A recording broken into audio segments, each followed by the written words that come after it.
Okay, so what I have here, this is an example of a very informal brainstorming session I might do with a student.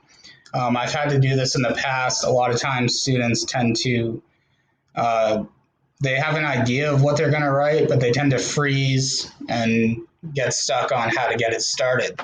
So what I've done in the past is I'll sit down with the student and ask them, what do you think what should be in that opening paragraph? And I have them write out like a checklist. So that's why I kind of made it look like something a student would make in their notebook. So after talking about what should be in that opening paragraph, usually I get similar responses once the students think about this. Again, this is an informal brainstorming session. This isn't what I would do just to introduce the topic. I'd do that in a more formal, structured way.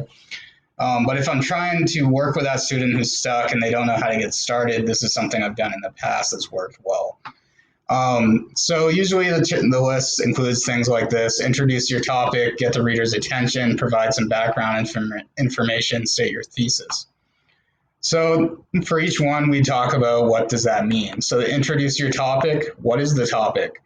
Why are you telling me about this topic? Why should I care? Why does it matter?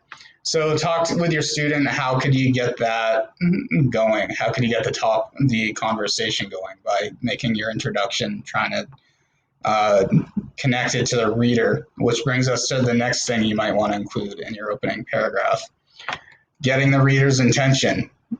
So what's an interesting fact? Share an interesting statistic, add a famous quotation, pose a question. You could also try to make a local connection, and we'll kind of show how the students have that content knowledge in the background information we're going to supply with other parts of this unit.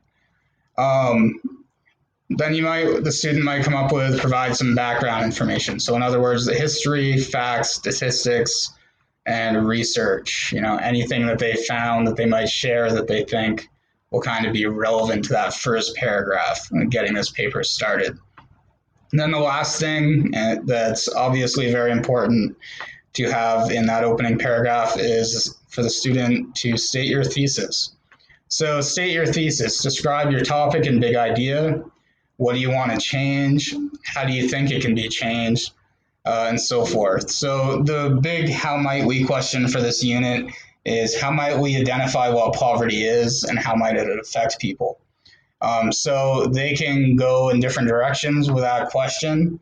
They could come up with what they think their solutions are. They could come up with a whole host of other ideas as they kind of come up with their own inquiries surrounding poverty. If you look at my other resources, I'll show how to give that background information along with some other aspects of this unit. So that's just an example of an informal brainstorming session that I've had to do with students quite a few times. All right, thank you.